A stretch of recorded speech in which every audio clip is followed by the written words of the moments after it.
নামাজ যদি আপনি পড়েন তাহলে মসজিদ আবাদ হবে। যদি নামাজ, এই মসজিদ আমাদের জন্য সুপারিশ, হাসরের ময়দানে মসজিদ আমাদের সুপারিশ। আসিয়া কবর দিও ভাই, যেন সকাল সন্ধে মুয়াজ্জিনের আজান শুনতে পাই।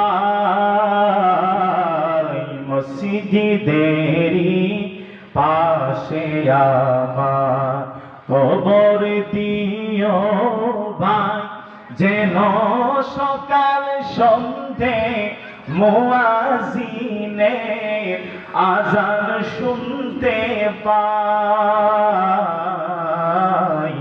মসজিদেরই পাশে আমার কবর দিও ভাই। আল্লাহু আকবার। এজন্য কবর হবে আপনার মসজিদের পাশে যদি কবর হয়।